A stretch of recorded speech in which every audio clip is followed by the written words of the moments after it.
LCM और HCF का एक फॉर्मूला याद रखना है, दो संख्याओं का गुणनफल इनटू एलसीएम इनटू एचसीएफ। इससे आपके चार फॉर्मूले बनते हैं, उसमें से कोई भी एक आपके क्वेश्चन पूछा जाएगा। जिसमें से मैं आपको अगली क्लास में बताया था कि इसमें एक सूत्र होता है कि ए इंटू बी, मतलब दो संख्याओं का गुणनफल LCM into HCF, LCM into HCF. इससे अपन क्या करेंगे, इससे अपन तीन सूत्र और बनेंगे। क्या बनेंगे? चार सूत्र बन सकते हैं।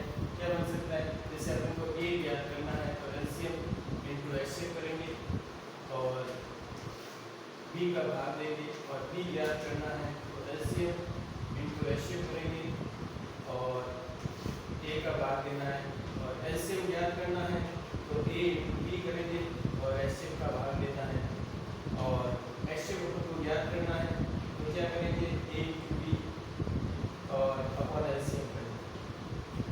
ये चारों सूत्र आपको आना चाहिए, आगे भी काम आएगा क्वेश्चन में। और जो दिया हुआ क्वेश्चन है उस क्वेश्चन के अकॉर्डिंग अपन इस क्वेश्चन में क्या करेंगे? सबसे पहले एचसीएफ ज्ञात करेंगे। क्या ज्ञात करेंगे? एचसीएफ ज्ञात करेंगे। आपको फुल फॉर्म भी याद रखनी है, क्योंकि एग्जाम में आपको टॉपिक नंबर फर्स्ट है, उसकी फुल फॉर्म भी पूछ सकता है। तो एलसीएम की फुल फॉर्म होती है लोवेस्ट कॉमन मल्टीप्लाई, और एचसीएफ की फुल फॉर्म होती है हाईएस्ट कॉमन फैक्टर। क्या होता है? हाईएस्ट कॉमन फैक्टर होता है। अब देखो, सबसे पहले अपन एचसीएफ ज्ञात करते हैं। क्या ज्ञात करते हैं? एचसीएफ ज्ञात करते हैं। सबसे पहले एचसीएफ किसका निकालेंगे? 180 का निकालेंगे, 72 का निकालेंगे और 252 का। ठीक है, तो अपन इसमें एचसीएफ ज्ञात करते हैं। प्रिय मित्रों, एचसीएफ में संख्या अलग अलग सॉल्व करते हैं, अलग अलग संख्याओं को सॉल्व करते हैं, तब अपन को एचसीएफ प्राप्त होता है। और उसमें कॉमन लेते हैं तो एचसीएफ प्राप्त। देखो, सबसे पहले अपन जिस संख्या के पीछे 0 2 4 6 8 है, 0 2 4 6 8 है, उस संख्या में 2 का भाग पूरा किया जाता है। ये विभाजन के नियम भी आपको याद रखने हैं। विभाजन के नियम भी आपको अच्छी तरह से याद रखने हैं। जिस संख्या में 2 का भाग पूरा कब जाता है? जिस संख्या के पीछे 0 2 4 6 8 है, उसमें 2 का भाग पूरा किया जाता है। जिस संख्या पे अपन 2 का भाग देते हैं वो संख्या आधी हो जाती है। क्या हो जाती है? आधी हो जाती है। 2 का भाग किया 90 आ गया, 9 2 18 9 0 बचे, फिर 0 आ रहा है तो 2 का भाग, फिर किसका भाग किया? 2 का भाग किया तो कितना आ गया? 45 आ गया। अब देखो, इसमें वैसे देखने पर 5 का जाता है, लेकिन आपको 3 का भी चेक करना है। 3 का विभाजन का नियम है कि इस संख्या को जोड़ने पर यदि 3 के पार्ट आते हैं तो उस संख्या में 3 का भाग आता है। इस संख्या को जोड़ा 9 में 9 3 के पार्ट आता है तो उसमें 3 का भाग पूरा हो जाता है। 3 1 3 3 हो जाता है। अब 3 का भाग और जाता है 15 के अंदर 5 बार जाता है। 3 का भाग 15 के अंदर कितनी बार जाता है? 5 बार जाता है। तो 5 का 5 आ गया, फिर 5 का भाग इसमें 1 बार, 2 का भाग इसके अंदर 36 बार गया, फिर 2 का भाग इसके अंदर 18 बार गया, फिर 2 का भाग इसके अंदर 9 बार गया, फिर 2 का भाग इसमें 3 बार गया।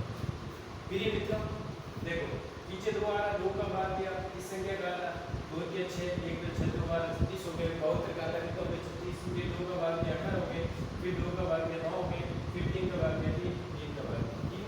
अब देखो 252 है, पीछे 2 आ रहा है तो इसका मतलब है 2 का भाग इसमें जाता है, 2 2 2 2 4 6 2 बार, 126 हो गए। तो 126, फिर भी इसमें 2 का भाग जा रहा है क्योंकि इस संख्या के पीछे 6 है, इस संख्या के पीछे 6 है, तो 6 2 12 अच्छा 2 के 6, फिर 3 का जा रहा है, 3 2 6 3 1 3, फिर 3 का जा रहा है 7 21 7 का जा रहा है। अब देखो प्रिय मित्रों, एचसीएफ के अंदर आपको कॉमन संख्या आती है फैक्टर में, वो इसका आंसर होता है। और इसमें आपको कॉमन क्या नजर आ रहा है? सब में 2 2 है, यहाँ पर भी 2 है, यहाँ पर भी 2 है, यहाँ पर भी 2 है, यहाँ पर भी 2 है, यहाँ पर भी 2 है, यहाँ पर भी 2 है। अब 2 तो पूरे हो गए क्योंकि यहाँ पे 2 नहीं है और यहाँ पे नहीं, यहाँ पे है लेकिन दोनों में होने चाहिए तीनों। अब देखो 3 का 3 यहाँ पर भी है, यहाँ पर भी है, यहाँ पर भी है, एक 3 और नजर आया, यहाँ पर भी है, यहाँ पर भी है और यहाँ पर भी है। 5 यहाँ पे है लेकिन यहाँ पे नहीं है, यहाँ पे नहीं, तो कॉमन क्या आ रहा है? एचसीएफ कॉमन आ रहा 2 × 2 × 3 × 3, 2 2 4 4 के 12 12 36, जो आपके कॉमन आ रहा है वो आपके 36। तो एचसीएफ क्या हो जाएगा? एचसीएफ आपके 36 प्राप्त हो जाएगा। क्या प्राप्त हो जाएगा? एचसीएफ 36 प्राप्त हो जाएगा। क्या प्राप्त हो जाएगा? 36 ये क्लास 10 के अंदर भी है, क्लास 10 के अंदर भी ये क्वेश्चन आए हुए हैं जिसमें एलसीएम और एचसीएफ आपको ज्ञात करने हैं, ठीक है ना। तो इसी प्रकार अपन एलसीएम और एचसीएफ दोनों ज्ञात करेंगे और आपकी फॉरगेट की जो सबसे बड़ी भर्ती हो रही है उसमें भी एचसीएफ और एचसीएफ का सबसे बड़ा टॉपिक और सबसे बड़ी भर्ती के अंदर ये बहुत इंपॉर्टेंट रखता है, ठीक है ना। और उसके अलावा हाईकोर्ट की भर्ती के अंदर भी ये आएगा और पटवारी ग्राम सेवक के अंदर भी आएगा, ठीक है ना। तो ये चीज़ें आपको ध्यान रखनी है क्योंकि ऐसे कैसे लिखते हैं कॉमन लेके करते हैं और ये कॉमन आ गया तो कॉमन से अपन जो चीज़ें कॉमन आ गई उसको अपन सरल कर सकते हैं, ठीक है।